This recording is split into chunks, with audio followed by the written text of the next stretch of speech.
الحمد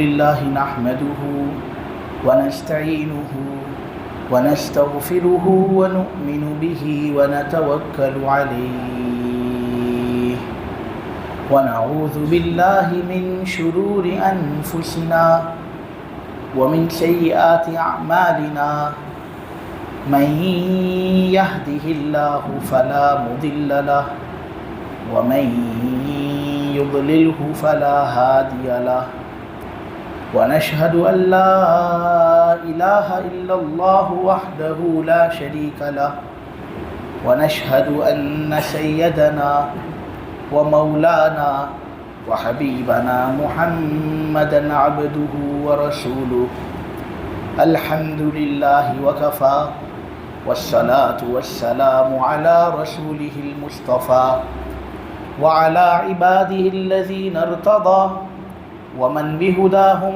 اهتدى وبآثار أهل المدينة اكتفى أعوذ بالله من الشيطان الرجيم بسم الله الرحمن الرحيم إن ربك يعلم أنك تقوم أدنى من ثلثي الليل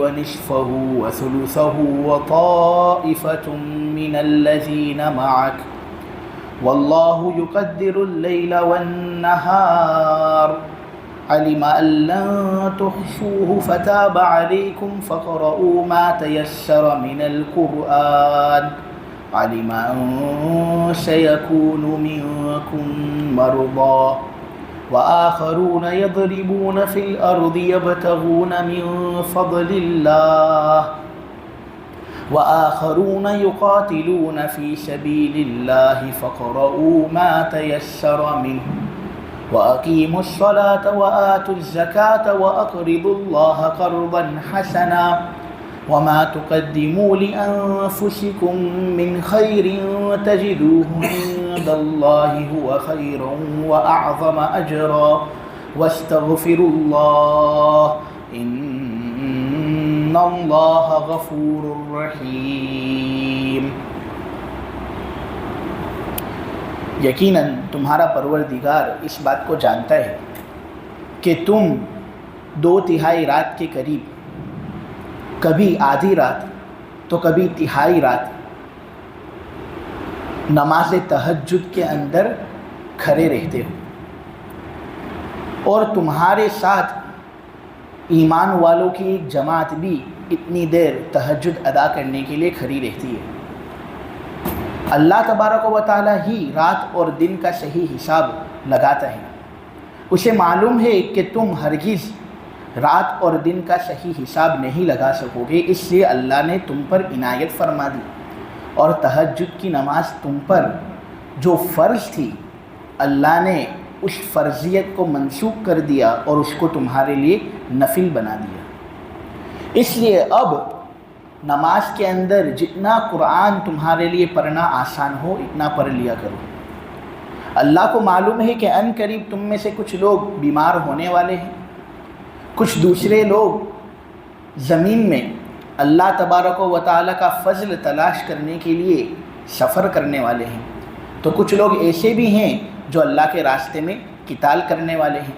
اس لیے اللہ نے فرضیت تہجد تم سے منسوخ کر دی اور اللہ نے تہجد کو تمہارے لیے نفل بنا دیا. اس لیے جتنا قرآن اب تمہارے لیے پڑھنا آسان ہو اتنا تم نماز کے اندر پڑھ لیا کرو.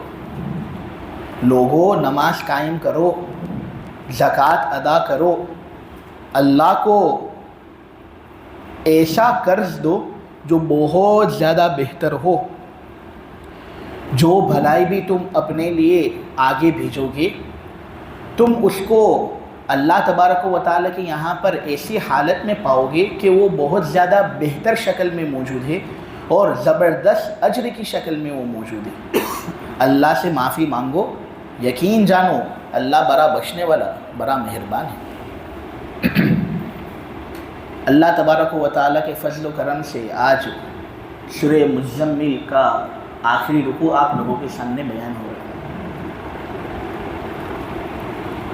ایک علمی بحث شروع میں کر لوں جو بہت ضروری ہے. گزشتہ ہفتے بھی میں نے کی تھی لیکن وقت چونکہ کم تھا اس لیے الفاظ تھوڑے یہاں وہاں ہو گئے تھے. دیکھو اللہ تبارک و تعالیٰ نے آیت نمبر 18 کے اندر کہا السماء منفطر بہ، اس دن کی سختی کی وجہ سے آسمان پھٹ جائے گا. عربک گرامر کے اعتبار سے یہاں پر جو السماء کا لفظ ہے نا اس کو کہتے ہیں مؤنث. دیکھو آدمی جو بھی زبان کے الفاظ بولتا ہے ان میں سے بعض مرد ہوتے ہیں تو بعض عورت ہوتی ہے.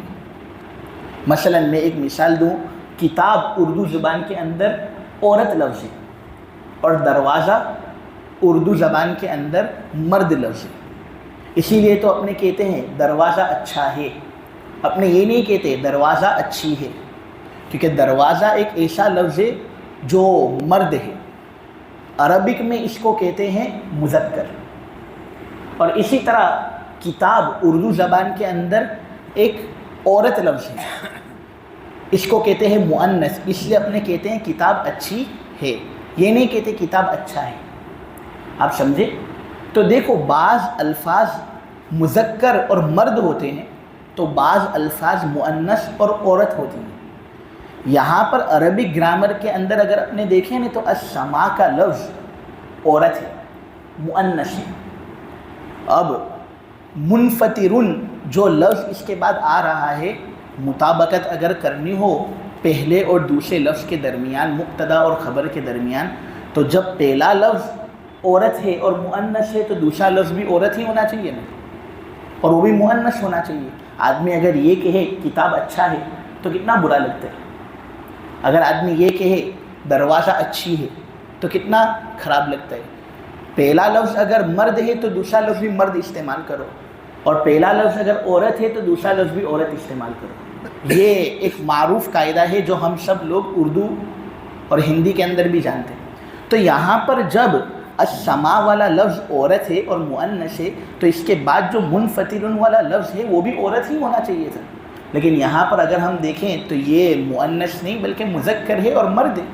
تو اس سے پڑھنے والے کو اور عربی جاننے والے کو ذرا کھلجان محسوس ہوتی ہے کہ کیوں ایسا ہوا. تو دراصل یہاں پر آپ دیکھیں تو السماء کو عربی گرامر کے اعتبار سے مؤنث تو کہیں گے لیکن ساتھ ساتھ یہ ہے اس میں جنس. اعراب القرآن نامی کتاب کے اندر ہے کہ اس کو کہتے ہیں اس میں جنس. اور اس میں جنس جب استعمال ہونے تو پھر تم بعد والے لفظ کو مذکر مرد اور مؤنث عورت دونوں طرح لا سکتے ہو. تو یہاں پر یہ بات درست ہوئی. یا یہ کہ تم یہ کہہ دو کہ السماء یہ السقف کے معنی میں ہے، اور السقف کا مطلب ہوتا ہے چھت.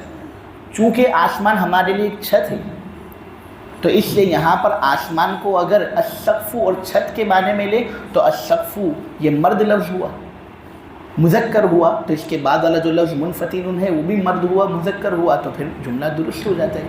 اور اس میں میرے عزیزو اللہ تبارک و تعالیٰ کی ایک حکمت ہے کہ کیوں اس طرح اپنے کو بات سمجھ میں پہلے نہیں آئی لیکن میں نے جب سمجھایا پھر بعد میں وہ سمجھ میں آئی. اپنے کو السماء کو السقف کے معنی میں یا یہ کہ اس کو اس میں جنس والے معنی کے اندر کیوں لینا پڑا، تو دراصل اللہ تبارک و تعالیٰ نے اس طرح کی تعبیر اختیار فرما کر یہ اشارہ کیا ہے کہ دیکھو اس دن کی سختی اتنی زبردست ہوگی کہ لفظ سما جو ہے نا اس کی پوری حیت اور ماہیت ہی بدل جائے گی. گویا یہ مؤنث ہے لیکن مؤنث سے مذکر ہو جائے گا، اتنی زیادہ تبدیلی اس کے اندر آ جائے گی. تو اللہ تبارک و تعالیٰ دراصل اس جملے کے اندر قیامت کی ہولناکی کی سختی کو ہمارے سامنے واضح کر رہے ہیں. اللہ تبارک و تعالیٰ اس دن کی سختی سے ہماری پوری حفاظت فرمائے. پھر آگے آخری رکوع کے اندر دراصل یہ بات کہی جا رہی ہے کہ دیکھو اس سے پہلے جب سورت کی شروع کے اندر قم اللیل الا قلیلا آیا تھا تب یہ بات ہمارے سامنے واضح ہوئی تھی کہ پہلے حضور پاک صلی اللہ علیہ وسلم پر بھی اور آپ کے جو امت کے لوگ تھے صحابہ ان پر تہجد کی نماز فرض تھی. یعنی پہلے جس طرح فجر، ظہر، عصر، مغرب، عشاء ہمارے لیے ضروری ہے نہ پڑھنا، اگر ہم نہیں پڑھتے تو ہم گنہگار ہوتے ہیں. تہجد کی نماز ہمارے لیے ضروری نہیں، لیکن پہلے حضور پر اور جتنے بھی ایمان والے تھے ان کے لیے تہجد کی نماز فرض تھی، یعنی اس کو پڑھنا ضروری تھا، اگر وہ نہ پڑھتے تو اس صورت میں گنہگار قرار پاتے۔ تقریباً اس طرح کا حکم فرضیت والا 1 سال تک رہا۔ اس کے بعد صحابہ جو تھے نا وہ احتیاطاً تہجد کی نماز کچھ زیادہ ہی پڑھ لیتے تھے۔ میں یہ بات آپ لوگوں کے سامنے کہہ چکا ہوں کہ پہلے 1/3 رات تک تہجد کی نماز ادا کرنا فرض تھا، اس سے کم کرنا مناسب نہیں۔ ہاں اس سے زیادہ کر سکتے تھے، لیکن صحابہ کے زمانے میں چونکہ گھڑیاں ہوتی نہیں تھیں نا، گھڑیوں کے نہ ہونے کی وجہ سے وہ بہت زیادہ کھڑے ہو جاتے تھے، اور جتنا ان پر فرض تھا نا اس سے زیادہ وہ کھڑے ہو جاتے تھے اور پھر تکلیف کے اندر مبتلا ہوتے تھے۔ حتیٰ کہ بعض روایتوں کے اندر آتا ہے کہ اتنا لمبا تہجد کے اندر قیام ہوتا تھا ان کا کہ ان کے پیروں کے اندر ورم آ جاتا تھا، ان کے پیر سوج جاتے تھے۔ اور بعض صحابہ کے بارے میں تو یہ ہے کہ وہ جب تہجد کے اندر لمبی دیر تک کھڑے رہتے تھے نا اس کے فرض ہونے کی وجہ سے، تو ان کو اپنا سر باقاعدہ کسی رسی سے باندھ لینا پڑتا تھا، کیونکہ اگر نیند کی وجہ سے سر نیچے چلا جائے تو اس رسی کے پھندے کی وجہ سے ان کا سر واپس اوپر آ جائے اور جھٹکا ان کو لگے تاکہ تہجد کی نمازیں برابر ادا کر سکے، اس میں نیند نہ پائی جائے۔ تو پہلے اس طرح یہ لوگ کرتے تھے اور خوب مشقت اٹھاتے تھے، اور رات دن کا حساب بھی ان کے پاس ہوتا نہیں تھا۔ تہجد جتنی ہوتی تھی فرض ان پر، وہ اس سے کئی گنا زیادہ پڑھ لیتے تھے اور اپنے آپ کو تکلیف کے اندر مبتلا کرتے تھے۔ تو 1 سال تک یہ رہا، پھر اللہ تبارک و تعالیٰ نے دیکھا کہ تہجد کے ذریعے سے جو ان کی دل سازی کرنی وہ دل سازی اب پائے تکمیل تک پہنچ چکی ہے، لہٰذا اب تہجد کی نماز فرض نہ ہو اور نفل ہی ہو تو یہ کافی ہے۔ تو اس آیت جو تقریباً 12 ماہ بعد نازل ہوئی، اس کے اندر ہے کہ دیکھو اے محمد، مجھے معلوم ہے کہ تم بھی اور تمہارے ساتھ جو ایمان والے ہیں وہ بھی تہجد کی نماز کے اندر بہت زیادہ کھڑے ہو جاتے ہیں۔ رات دن کا صحیح حساب تو میرے پاس ہے، مجھے معلوم ہے کہ تمہیں کتنی دیر تک کھڑے رہنا ہے اور تہائی رات کہاں ہوتی ہے، لیکن چونکہ تمہیں معلوم نہیں اس لیے کبھی کبھی تم بہت زیادہ تہجد کی نماز پڑھ لیتے ہو اور اپنے آپ پر تکلیف ڈالتے ہو اور اپنے آپ کو مصیبت کے اندر مبتلا کرتے ہو۔ خیر، تہجد کی نماز فرض کر کے جو تمہاری دل کی کیفیت ہمیں بنانی تھی وہ ہم نے بنا دی۔ اب ہمیں ایسا نظر آتا ہے کہ دیکھو تہجد کی وجہ سے جو دل کے اندر نرمی آنی چاہیے تھی وہ آ گئی۔ اب تہجد کی نماز اگر فرض نہیں بھی ہوگی تب بھی کام چل جائے گا۔ اب دیکھ لو اللہ نے تمہارے لیے آسانی کر دی ہے، تم پر عنایت فرما دی ہے، اب تہجد کی نماز تم پر فرض نہیں بلکہ اب تہجد کی نماز تمہارے لیے نفل ہے۔ اللہ تبارک و تعالی یہاں پر اس آیت کے اندر یہ بات کہنا چاہ رہے ہیں۔ اللہ تبارک و تعالی پھر کہتے ہیں کہ دیکھو مجھے معلوم ہے کہ ان قریب تم میں سے کچھ لوگ ایسے ہوں گے جو بیمار ہونے والے ہیں، کچھ لوگ ایسے ہوں گے جو زمین کے اندر سفر کریں گے اللہ کا فضل تلاش کرنے کے لیے، اور کچھ لوگ ایسے ہوں گے جو اللہ کے راستے میں جہاد کر رہے ہوں گے۔ تو ایک کام جہاد کا، اور اگر تہجد بھی فرض ہو تو مصیبت ہوگی یا نہیں، تکلیف ہوگی یا نہیں۔ اسی طرح تمہیں کاروبار بھی کرنا ہے، تمہیں سفر کرنی ہے، اب سفر کے اندر تہجد کی نماز فرض ہو تو کتنی مصیبت ہوگی۔ بیمار ہو، ہم 5 ٹائم کی نماز پڑھتے ہیں، بیمار ہوتے ہیں پھر بھی تو پڑھتے ہیں نا، کیونکہ وہ فرض ہے۔ تہجد کی نماز بھی اگر اس طرح ہم پر لازم ہوتی تو کتنی دشواری ہوتی۔ اللہ تبارک و تعالیٰ کہتے ہیں کہ دیکھو مجھے معلوم ہے کہ یہ سب آزار آپ لوگوں کے ساتھ لاحق ہونے والے ہیں، اس لیے اب تہجد کی نماز تم پر فرض نہیں، اب نفل ہے، پڑھ لو تو اچھا، نہ پڑھو تب بھی تم پر کوئی گناہ نہیں۔ اس آیت کے اندر یہ بات کہی جا رہی ہے، سمجھ میں آئی بات؟ اب ایک نکتے کی بات میں آپ لوگوں کے سامنے میرے عزیزو یہ بیان کروں کہ دیکھو یہاں پر اس ایک ہی آیت کے اندر وآخرون یضربون فی الارض یبتغون من فضل اللہ نمبر 1، وآخرون یقاتلون فی سبیل اللہ نمبر 2، جہاد اور کسب معاش کے لیے سفر کرنا ایک ہی لائن کے اندر اللہ نے بیان کیا۔ اللہ نے کسب معاش کے لیے سفر کرنا اور جہاد کے لیے سفر کرنا دونوں کو ایک ہی لائن کے اندر بیان کیا، اور ایک ہی رتبے کے اندر رکھ کر امت کے سامنے بات پیش کی۔ اس سے یہ بات معلوم ہوتی ہے میرے عزیزوں کہ جس طرح جہاد افضل کام ہے، جس طرح دشمنوں کے ساتھ قتل و قتال کرنا بہت ثواب کا کام ہے۔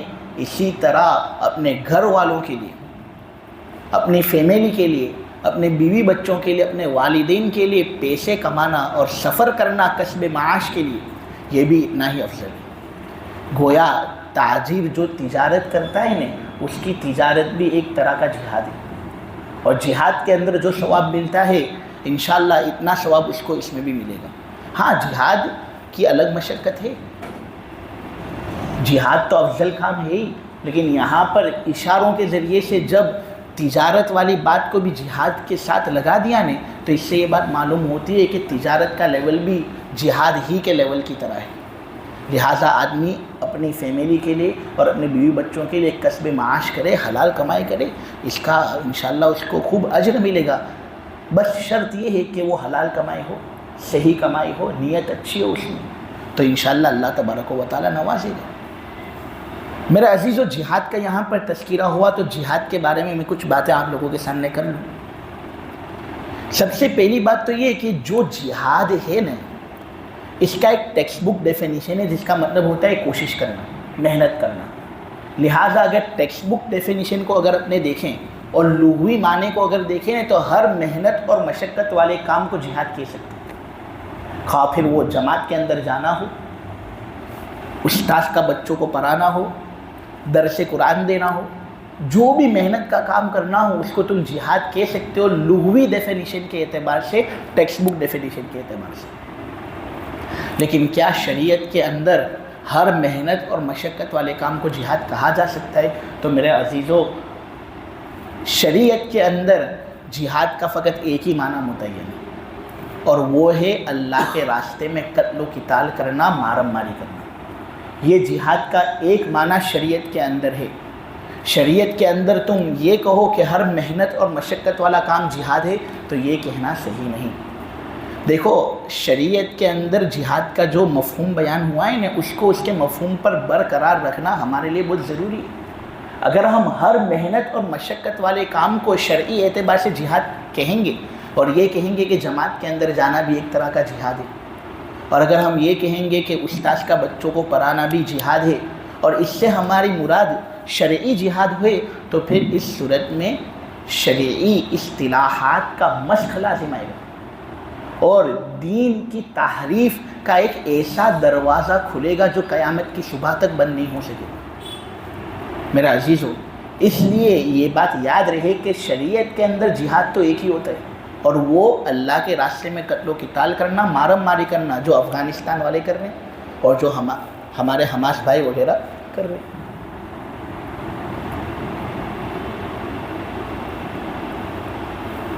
عرف کے اندر بھی جو قتل و قتال وغیرہ ہوتا ہے اسی کو جہاد کہتے ہیں۔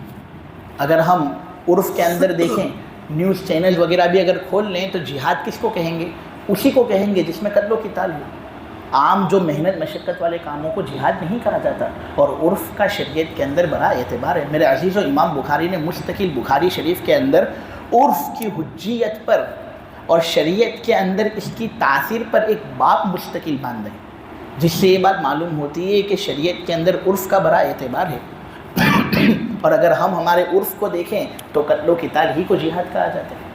لہٰذا میں ایک نتیجے پر آنا چاہتا ہوں، وہ نتیجہ یہ ہے کہ قرآن حدیث کے اندر جہاں کہیں جہاد کی کوئی فضیلت آئے گی نا، تو اس سے مراد اللہ کے راستے میں قتل و قتال کرنے کی فضیلت ہے۔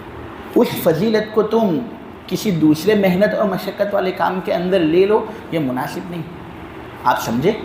یعنی قرآن اور حدیث کے اندر اگر جہاد کی کوئی فضیلت آئی ہوگی نا کہ یہ ہے جہاد کی فضیلت، جہاد کرنے والے کو اتنا زیادہ ثواب ملتا ہے، تو اس فضیلت کو فقط جہاد ہی پر رہنے دینا ہے۔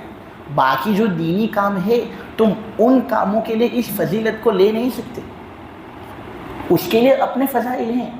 دعوت و تبلیغ کے لیے اپنے فضائل، درس و تدریس کے لیے اپنے فضائل، سب اچھے کام ہیں، سب کے فضائل کتابوں کے اندر موجود ہے، لیکن جہاد والے فضیلتیں تم ان کاموں کے اندر لو تو یہ بالکل مناسب نہیں، کیونکہ وہ فضیلت تو جہاد کے لیے بیان ہوئی ہے نہیں، اور شریعت کے اندر جہاد کہتے ہیں اس کو جو اللہ کے راستے میں قتل و قتال کے نام سے جانا جاتا ہے۔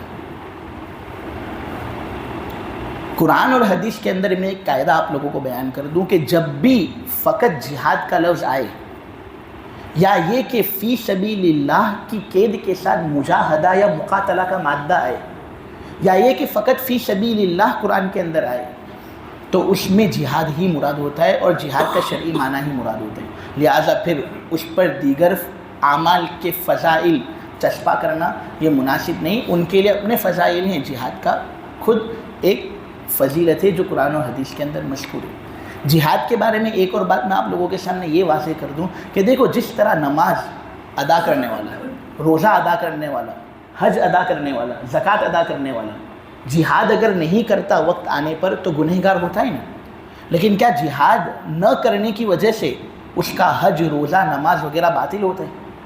نہیں، اس کی نماز، روزہ، حج وغیرہ قبول تو ہوتا ہے لیکن جہاد نہ کرنے کی وجہ سے وہ گنہگار ہوگا۔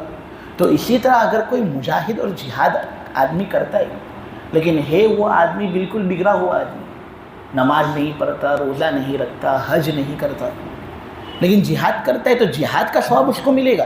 اپنے یہ نہیں کہہ سکتے کہ یہ نماز نہیں پڑھتا، روزہ نہیں رکھتا، زکوٰۃ ادا نہیں کرتا، اس لیے اس کو جہاد کا ثواب بھی نہیں ملے گا۔ یہ کیسا جہاد؟ نہیں، جس طرح نماز ادا کرنے والا اگر جہاد نہ کرے تو اس کی نماز قبول ہوتی ہے اور جہاد نہ کرنے کا گناہ اس کو ملتا ہے، تو اسی طرح جہاد کرنے والا اگر نماز وغیرہ ادا نہ کرے تو نماز وغیرہ ادا نہ کرنے کا گناہ تو اس کو ملے گا لیکن جہاد کا ثواب تو اس کو ملے گا، کیونکہ وہ تو جہاد کر رہے ہیں کہ عبادت کر رہے ہیں۔ لہٰذا یہ جہاد کے بارے میں کچھ باتیں تھیں جو آپ لوگوں کے سامنے واضح کرنی ضروری تھی۔ ہمارے زمانے کے اندر یہ ایک مسئلہ بھی آپ سمجھ رہے ہیں کہ امیر کا ہونا جہاد کے اندر ضروری ہے۔ ہم اگر اٹھ جاوے امیر کے بغیر اور جہاد کرنا شروع کر دیں تو یہ مناسب نہیں۔ جہاد کے شرائط میں سے جو شرط عظیم ہے، جو جہاد کے لیے گویا روح ہے، روح، وہ امیر کا ہونا ہے۔ یعنی امیر ہوگا تو جہاد ہوگا، امیر نہیں تو جہاد نہیں۔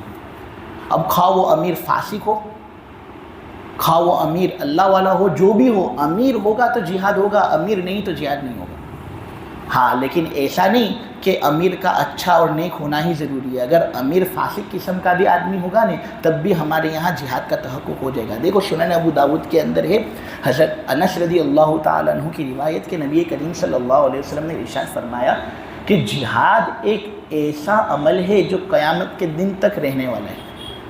کسی انصاف کرنے والے کا انصاف اور کسی ظلم کرنے والے کا ظلم جہاد کو باطل کر نہیں سکتا۔ اسی طرح سنن ابو داؤد کے اندر حضرت ابو ہریرہ کی روایت ہے جس کے اندر نبی کریم صلی اللہ علیہ وسلم نے ارشاد فرمایا کہ جہاد ایک ایسا عمل ہے جو قیامت کے دن تک رہنے والے ہیں۔ ہر امیر کے ساتھ جہاد کرنا ہے، خواہ وہ امیر فاسق ہو، خواہ وہ امیر نیک ہو۔ معلوم یہ ہوا کہ امیر کا ہونا بس ضروری ہے۔ اب امیر خواہ نیک ہو یا فاسق ہو اس سے ہمارا کوئی لین دین نہیں۔ امیر کی ماتحتی کے اندر جہاد کا حکم جب ہمارے بڑے ہم کو دیں گے تو ہم کریں گے۔ یہ جہاد کا میں نے آپ لوگوں کے سامنے حکم بیان کیا۔ میرے عزیزو، شیعہ لوگ جو ہوتے ہیں ان کے یہاں پر جہاد اسی وقت ہو سکتا ہے جب امیر معصوم ہو۔ امیر جب بالکل نیک قسم کا آدمی ہو اور بالکل گناہوں سے پاک اور صاف ہو نے تب ہی جہاد ہوگا، ورنہ اگر کوئی امیر معصوم نہیں، گناہ کرتا ہے وہ، تو پھر اس صورت میں اس کے ماتحتی کے اندر جہاد کا تحقق نہیں ہوگا بلکہ وہ فساد ہوگا۔ یعنی اگر مثلا کوئی امیر بن جاتا ہے اور وہ کچھ گناہ کرتا ہے، کچھ نیکیاں کرتا ہے، وہ اگر ہمارا امیر ہے اور اس نے ہمیں کہا نا کہ ہمیں جہاد کرنا ہے تو جہاد کرنا ہم پر ضروری ہے، یہ ہمارا مذہب ہے۔ جبکہ روافض اور شیعہ لوگ یہ کہتے ہیں کہ نہیں، یہ گناہ کرتا ہے نا اس لیے اس کی ماتحتی کے اندر ہم جہاد نہیں کریں گے، بلکہ یہ اور اس کے ساتھ جو لوگ جہاد کریں گے نا وہ جہاد ہوگا ہی نہیں بلکہ یہ تو فساد ہوگا۔ زمین کے اندر یہ لوگ فساد مچا رہے ہیں، ٹیررزم پھیلا رہے ہیں، یہ جہاد نہیں۔ جہاد تو اسی وقت ہوگا جب ہمارا امیر کون ہو؟ معصوم ہو، گناہوں سے پاک اور صاف ہو، ایسا شیعہ لوگ کہتے ہیں۔ چنانچہ ان کے یہاں جہاد کے فقط 5 مواقع ہیں۔ ایک نبی کریم صلی اللہ علیہ وسلم کی معیت میں جو جہاد ہوا تھا وہ جہاد ان کے نزدیک معتبر تھا، کیونکہ نبی کریم صلی اللہ علیہ وسلم امیر تھے اور حضور تو گناہوں سے بالکل پاک اور صاف۔ پھر نمبر 2 پر یہ کہتے ہیں کہ حضرت علی نے جو حضرت معاویہ کے خلاف جہاد کیا تھا نا، وہ ہمارے نزدیک صحیح جہاد ہے، کیونکہ ان کے نزدیک حضرت علی بھی کون ہے بھائی؟ معصوم ہے۔ پھر نمبر 3 پر یہ کہتے ہیں کہ حضرت حسن نے جو جہاد کیا تھا حضرت معاویہ سے صلح کرنے سے پہلے، وہ بھی ہمارے نزدیک معتبر جہاد ہے، کیونکہ یہ جو ہمارے امیر حضرت حسن ہے نا، یہ بھی ہمارے نزدیک معصوم ہے، شیعہ لوگ یہ کہتے ہیں۔ پھر نمبر 4 پر وہ کہتے ہیں کہ حضرت حسین کی معیت کے اندر جو جہاد ہوا تھا یزید کے خلاف ان کی شہادت تک، وہ بھی ہمارے نزدیک بالکل معتبر جہاد، کیونکہ ہمارے امام جو امام حسین ہے وہ بھی معصوم ہے۔ تو یہ 4 جہاد ہوئے۔ اس کے بعد ایک 5واں جہاد یہ لوگ یہ کہتے ہیں کہ جب امام مہدی نکلیں گے نا، دجال کے خلاف لڑیں گے اور پوری دنیا کے اندر امن و امان پھیلائیں گے جہاد کے ذریعے سے، تب ہم جہاد کریں گے۔ اس سے پہلے جو بھی آوے ہم کبھی بھی جہاد کریں گے نہیں۔ یعنی ان کے نزدیک فقط 5 مواقع ہیں جہاد کے، اب یہ لوگ فقط امام مہدی آئیں گے نا تب جہاد کریں گے، اس سے پہلے ان کے یہاں جہاد ہوتا ہی نہیں۔ بلکہ جو جہاد ہوتا بھی ہے نا دنیا کے اندر، یہ لوگ اس کو جہاد نہیں کہتے، اس کو فساد کہتے ہیں، ٹیررزم کہتے ہیں۔ حالانکہ یہ بالکل غلط عقیدہ ہے یا نہیں ہے؟ ان لوگوں سے ایک اشکال یہ کیا جاتا ہے کہ چلو تمہارے نزدیک قیامت تک ہونے والے جو اکثر جہاد ہے وہ سب فاسد ہیں، کیونکہ تم تو یہ کہتے ہو کہ اسی امیر کی ماتحتی کے اندر جہاد مقبول ہوگا جو امیر معصوم ہے۔ تو ہم تم سے یہ سوال کرتے ہیں کہ حضرت ابو بکر صدیق رضی اللہ تعالیٰ عنہ کے زمانے میں جہاد ہوا تھا یا نہیں؟ وہ کہیں گے ہاں ہوا تھا، جنگ یرموک ہوئی تھی نا، اس کے اندر حضرت علی جو ان کے امام اول ہیں وہ بھی شریک ہوئے تھے، اور جنگ یرموک کے اندر خالد ابن ولید کی ماتحتی میں جہاد ہوا تھا، اور حضرت علی بھی اس میں شریک ہوئے تھے، اور امام علی کے قبضے کے اندر اس جہاد کی وجہ سے مال غنیمت میں ایک باندی بھی آئی تھی جس کا نام تھا میرے عزیزو خولہ بنت یمامہ الحنفیہ۔ حضرت علی نے اس باندی یعنی حضرت خولہ بنت یمامہ الحنفیہ کے ساتھ ہم بستری کی، تو محمد ابن الحنفیہ پیدا ہوئے۔ بہت بڑے آدمی، شیعہ لوگ بھی کہتے ہیں کہ یہ بہت بڑے آدمی ہیں۔ ہم کہتے ہیں کہ یہاں پر جو جہاد ہوا تھا یہ کیا حضرت علی کی ماتحتی میں ہوا تھا یا خالد ابن ولید کی ماتحتی میں ہوا تھا؟ خالد ابن ولید کی ماتحتی میں ہوا تھا، اور یہ لوگ تو خالد ابن ولید کو نعوذ باللہ کتنا برا بھلا کہتے ہیں، حضرت ابو بکر کو تو کتنا برا بھلا کہتے ہیں۔ تو یہ امیر کی ماتحتی میں جہاد ہوا، لیکن یہ امیر ان شیعہ لوگوں کے نزدیک کیا تھا؟ فاسق تھا۔ ہمارے نزدیک تو سب محترم ہیں، ہم سب کی عزت کرتے ہیں، بھئی صحابہ کے بارے میں ہم برا بھلا کہہ کس طرح سکتے ہیں، اور خالد ابن ولید جیسے صحابی کے بارے میں، لیکن یہ شیعہ لوگ سب کو برا بھلا کہتے ہیں۔ تو میں آپ لوگوں کے سامنے یہ کہہ رہا ہوں کہ ان کے نزدیک یہ جو جہاد ہوا تھا نا، یہ جہاد نہیں تھا بلکہ کیا تھا؟ فساد تھا، کیونکہ جو امیر تھا خالد ابن ولید وہی ان کے نزدیک معصوم نہیں تھا اور گناہوں سے پاک نہیں تھا، یہ لوگ ایسا کہتے ہیں۔ تو پھر جو محمد ابن حنفیہ پیدا ہوئے اور حضرت علی نے جو حضرت خولہ کے ساتھ ہم بستری کی، تو یہ تو کس طرح صحیح ہوا پھر؟ اگر تمہارے نزدیک وہ جہاد تھا ہی نہیں بلکہ فساد تھا، تو کیا اس طرح ہم بستری کرنا حضرت علی کے لیے جائز تھا؟ ہمارے نزدیک وہ جہاد تھا، اس سے ہم کہتے ہیں وہ جائز تھا، لیکن تم کیا جواب دو گے؟ تو اس طرح ان کی ایک غلطی یہاں پر واضح ہوتی ہے۔ اسی طرح ایک اور غلطی میں آپ لوگوں کے سامنے واضح کر رہا ہوں، آپ کو سمجھ میں آ رہی ہے یہ بات؟ دیکھو حضرت عمر رضی اللہ تعالیٰ عنہ کے زمانے میں سن ہجری 14 کے اندر یزدجرد مجوسی کے ساتھ لڑائی جھگڑا ہوا اور اس کے ساتھ جہاد ہوا۔ اب یہ شیعہ لوگ حضرت عمر کو کتنا برا بھلا کہتے ہیں یہ تو سب کو معلوم ہے نا۔ حالانکہ حضرت عمر ہمارے نزدیک بہت قابل عزت شخصیت ہے، ہم ان کی بہت عزت کرتے ہیں۔ ہم کہتے ہیں کہ انبیاء کے بعد سب سے افضل ابو بکر، اس کے بعد حضرت عمر، لیکن یہ شیعہ لوگ حضرت عمر کو بھی چھوڑتے نہیں۔ تو یہ جہاد ہوا تھا یزدجرد مجوسی کے ساتھ سن ہجری 14 میں، جہاد ہوا تھا حضرت عمر رضی اللہ تعالیٰ عنہ کے زمانے میں۔ تو یزدجرد مجوسی کی 3 بیٹی 3 الگ الگ لوگوں کے قبضے کے اندر آئی تھی، مال غنیمت میں جائز تھا۔ ایک بیٹی آتی ہے حضرت محمد ابن ابی بکر کے قبضے میں، جو حضرت ابو بکر کے فرزند ہیں۔ ان سے پھر قاسم ابن محمد ابن ابی بکر پیدا ہوتے ہیں اور ہم ان کی بہت عزت کرتے ہیں۔ ہمارے نزدیک مدینہ کے اندر جو 7 بڑے فقہا ہوتے تھے نا، بڑے مفتی، ان میں سے ایک بڑے مفتی حضرت قاسم تھے، جو حضرت ابو بکر رضی اللہ تعالیٰ عنہ کے پوتے ہوتے تھے اور حضرت محمد ابن ابی بکر کے لڑکے ہوتے تھے۔ تو یزدجد مجوسی کی 3 بیٹیاں جہاد کے نتیجے میں تقسیم ہوئی، اور ایک بیٹی آتی ہے محمد ابن ابی بکر کے پاس، اس کے ساتھ ہم بستری ہوتی ہے، تو حضرت قاسم پیدا ہوتے ہیں۔ ہم شیعہ لوگوں کو حضرت قاسم کے بارے میں کچھ نہیں پوچھتے۔ پھر ایک دوسری بیٹی جاتی ہے حضرت عبداللہ ابن عمر کے پاس، حضرت عبداللہ ابن عمر کے ساتھ ہم بستری ہوتی ہے، تو حضرت سالم پیدا ہوتے ہیں، ہم ان کی بھی بہت عزت کرتے ہیں۔ پھر ایک تیسری بیٹی وہ جاتی ہے حضرت حسین رضی اللہ تعالیٰ عنہ کے پاس، جو شیعہ لوگوں کے امام ثالث ہیں۔ پہلے امام حضرت علی، دوسرے امام حضرت حسن، اور تیسرے امام حضرت حسین۔ تو یہ جو تیسری لڑکی تھی وہ حضرت حسین کی حصے میں آتی ہے، کیونکہ حضرت حسین بھی اس وقت میں جہاد کے اندر شریک ہوئے تھے، جو حضرت عمر کی ماتحتی میں تھا، اور پھر ان کے ساتھ ہم بستری ہوئی، اور ہم بستری کے بعد شیعہ لوگوں کے امام رابع یعنی چوتھے امام حضرت زین العابدین پیدا ہوئے تھے، اللہ ان پر رحم کرے۔ اور یہ جتنی بھی مجوسی بیٹیاں تقسیم ہوئی تھی نا، وہ سب مسلمان ہو گئی تھی۔ آپ کو سمجھ میں آ رہی ہے یہ بات؟ تو میں اب یہ کہنا چاہ رہا ہوں کہ دیکھو یہاں پر حضرت عمر کے حکم سے جہاد ہو رہا تھا، حضرت عمر کے حکم سے جہاد ہو رہا تھا، اور شیعہ لوگوں کے امام ثالث حضرت حسین خود اس جہاد میں شریک ہو رہے ہیں۔ اور پھر جو مال غنیمت میں لونڈی تقسیم ہوتی ہے، اس لونڈی کے ساتھ حلال رشتہ بھی قائم ہوتا ہے، اور پھر شیعہ لوگوں کے چوتھے امام زین العابدین بھی پیدا ہوتے ہیں۔ ہم یہ کہتے ہیں کہ اگر تمہارے نزدیک یہ جہاد نہیں تھا، کیونکہ یہ کس کی ماتحتی میں تھا؟ حضرت عمر کی ماتحتی میں تھا۔ تمہارے نزدیک جہاد کب ہوتا ہے؟ جب یہ حضرت حسین کی ماتحتی میں ہوتا تب، لیکن تمہارے نزدیک تو یہ حضرت عمر کی ماتحتی میں تھا، جو معصوم تھے نہیں تمہارے نزدیک۔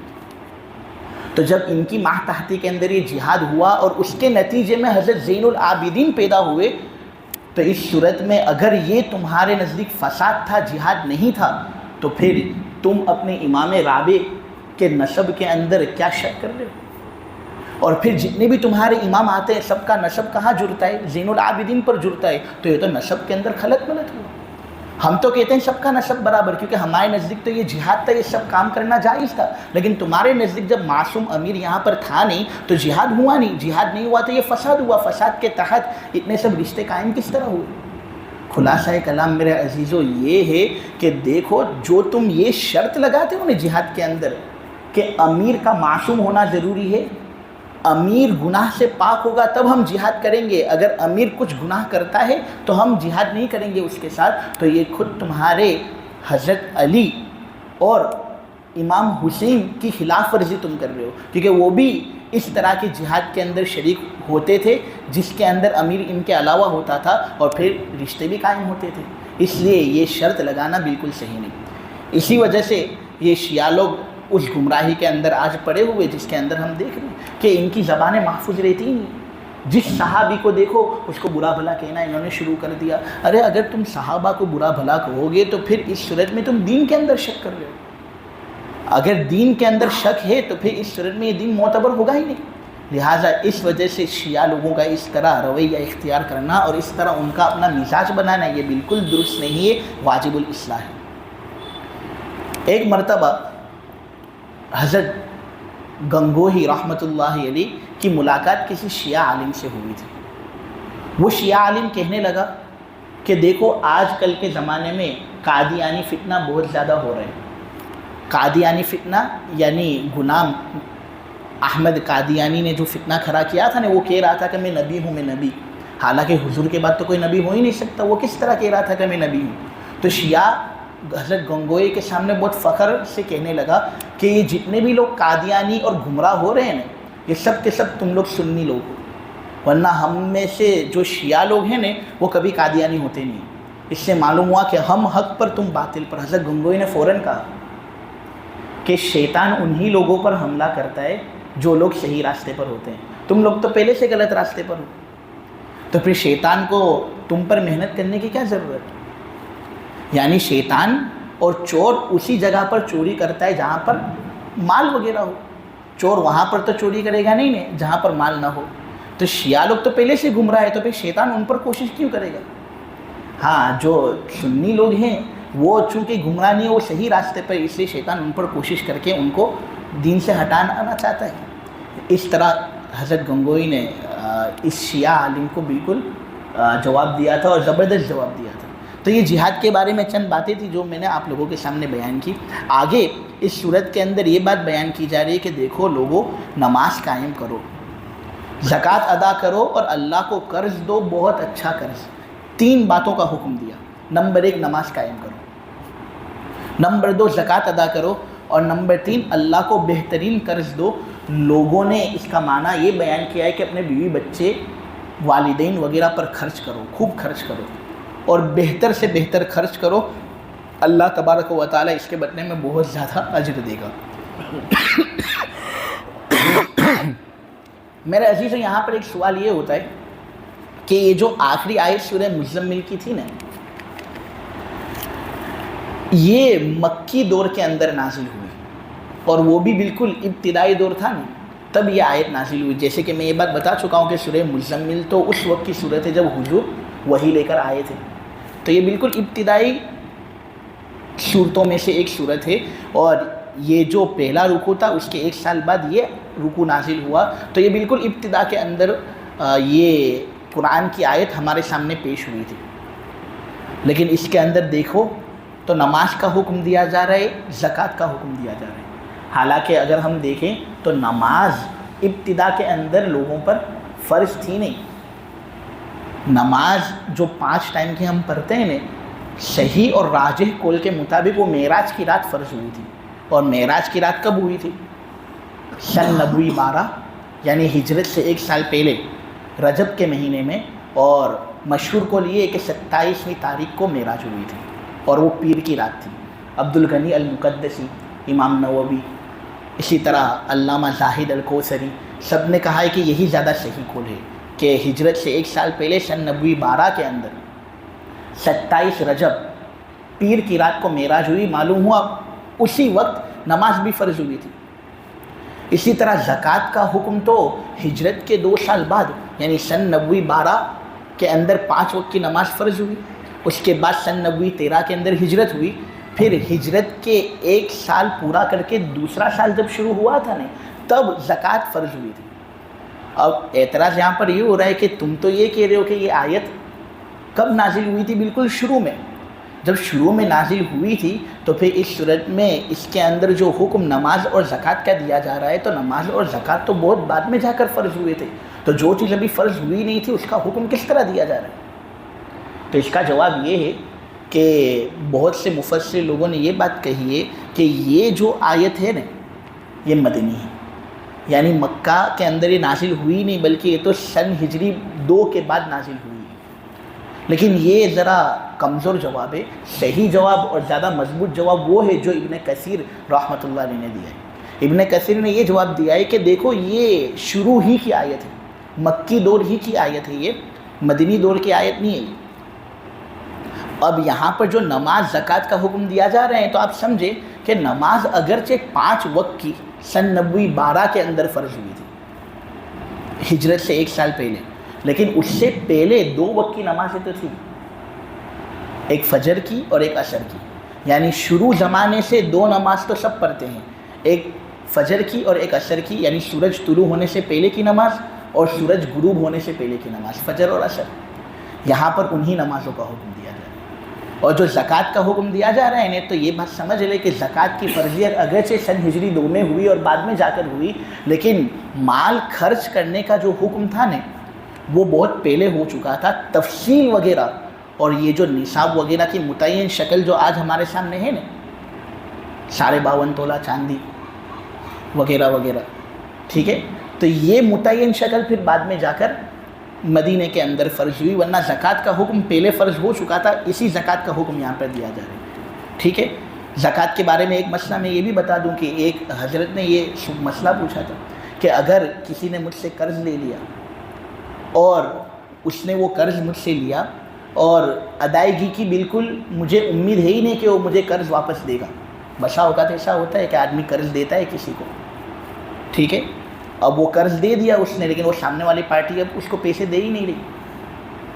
تو ایک مسئلہ یہ ہے کہ دیکھو اگر تم نے کسی کو قرض دیا اور پھر بالکل تم نا امید ہو گئے اس بات سے کہ یہ آدمی مجھے پیسے دے، اس بات سے تم نا امید ہو گئے، یعنی یہ کہ اب تمہیں کوئی امید ہے ہی نہیں کہ یہ تمہیں پیسے دے گا، تو اس صورت میں دیکھو تم مجھ سے مانگو، اگر وہ صاف طور پر نہ کہتا ہے نا کہ میں نہیں دوں گا تجھے، جا میں دے ہی نہیں سکتا اور میں دوں گا ہی نہیں تجھے، اس طرح صاف انکار اگر وہ کرتا ہے نا تو پھر زکوٰۃ تمہاری معاف ہوتی ہے، ورنہ اگر وہ صاف انکار نہیں کرتا اور کہتا ہے نا ٹال موٹل کرتا رہتا ہے جیسے کہ عام متن لوگ کرتے ہیں کہ بھائی دے دوں گا ابھی نہیں، تو اس صورت میں زکوٰۃ پھر بھی تم پر فرض ہے، لیکن اس کے اندر ایک رخصت یہ ہے کہ ابھی وہ مال تمہارے پاس ہے نہیں، تو ابھی اگر تم زکوٰۃ ادا نہ کرو تو بھی چلے گا، جب وہ مال تمہارے پاس آ جائے نہیں تو پوری سال کے ملا کر زکوٰۃ ادا کر دینا، یہ مسئلہ ہے جو میں نے آپ لوگوں کے سامنے بیان کیا۔ اور اللہ کو اچھا قرض دو، میرے عزیزو، یہاں پر جو یہ بات کہی گئی وَأَقْرِضُوا اللَّهَ قَرْضًا حَسَنًا، اس سے مراد اپنی بیوی پر خرچ کرنا، اپنے والدین پر خرچ کرنا، اور اللہ نے اس کو کیا کہا؟ قرض، اللہ نے اس کو کیا کہا؟ قرض۔ اس کے اندر ایک نکتہ اور حکمت ہے، اللہ دراصل یہ کہہ رہے ہیں کہ دیکھو میرے بندو، تم خرچ کرو گے نا، اور تم میرے راستے میں جتنا زیادہ خرچ کرو گے تو ایسا نہیں کہ تم نے خرچ کر دیا اور وہ مال چلا گیا، نہیں، وہ میرے پاس قرض ہے، اور آدمی اگر کسی سے قرض لیتا ہے تو وہ واپس اس کو ادا کرتا ہے نا، اللہ یہاں پر یہی کہہ رہے ہیں کہ جتنا تم مال میرے راستے میں خرچ کرو گے نا، میں ایک نہ ایک دن اس کو تمہارے پاس ادا کر دوں گا، اور ایک نہ ایک دن میں تمہیں بہت زیادہ دنیاوی اعتبار سے بھی بدلا دوں گا، اخروی اعتبار سے بھی بدلا دوں گا، اس لیے کہتے ہیں کہ خرچ کرو اللہ کے راستے میں، اللہ کے راستے میں جتنا زیادہ خرچ کرو گے نا، یہ گویا مال ابھی ایسا لگ رہا ہے کہ وہ تمہارے قبضے سے نکل گیا، لیکن یہ اللہ کے پاس قرض ہے، اور جس طرح ایک آدمی مقروض جو ہوتا ہے نا وہ اپنا قرض واپس ادا کر دیتا ہے، ایک نہ ایک دن تو ادا کر ہی دیتا ہے نا، اسی طرح اللہ تبارک و تعالیٰ یہ کہنا چاہ رہے ہیں کہ بندے تو میرے راستے میں خرچ کر، تو جتنا خرچ کرے گا نا ایک نہ ایک دن اس کا اجر میں تجھے واپس دے دوں گا۔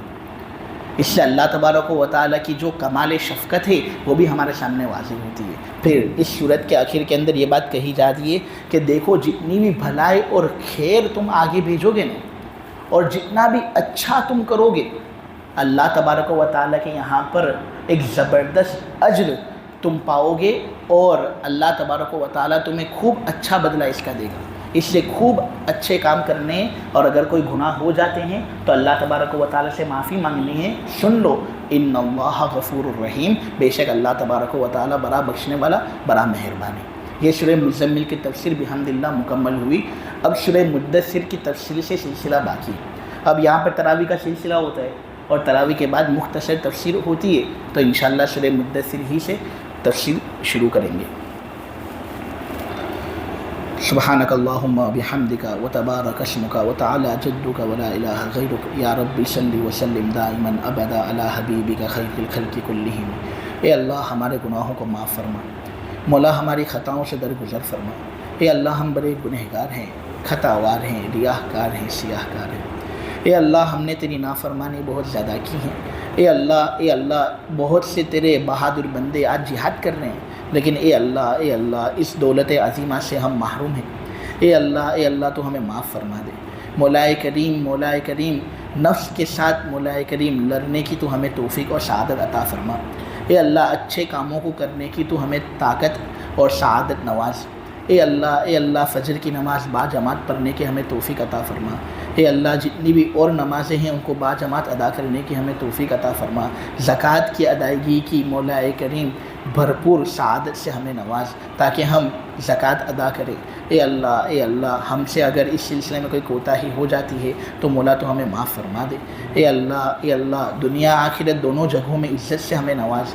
ذلتی سے ہماری پوری حفاظت فرما، اے اللہ طاقت قوت تندرستی سے نواز، بیماری کمزوری ذوق سے اللہ تو ہماری پوری حفاظت فرما، اے اللہ تہجد کی توفیق سے ہمیں مالا مال کر، تہجد پڑھنے والا اور شب بیدار ہمیں بنا دے، اے اللہ آج ہم راتوں کو جاگتے تو ہیں لیکن مولا کریم تیری عبادت کے علاوہ کے اندر ہماری راتیں گزرتی ہے، اے اللہ تو ہمیں معاف فرما دے، یہ بیٹھنے والے بیٹھتے ہیں مولا کریم تیری محبت حاصل کرنے کے لیے ان کا بیٹھنا ہوتا ہے، اے اللہ ان کی ہر جائز تمنائیں اور مرادوں کو پورا فرما، مولا کریم تفسیر ہوتی ہے اور مولا کریم انسان بشر ہی سے ہوتی ہے، اے اللہ اگر کچھ غلطی ہو جاتی ہو تو ہمیں معاف فرما دے، ہم جان بوجھ کر کوئی غلطی نہیں کرتے۔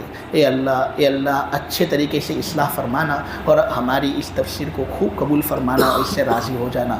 اے اللہ رمضان کے اندر بھی جو قرآن پڑھا جائے، تراویح کے اندر جو تفسیر کی جائے، اس کو بھی خوب قبول فرمانا۔ وصلی اللہ تعالی علی خیر خلقہ محمد وعلی آلہ وصحبہ اجمعین برحمتک یا ارحم۔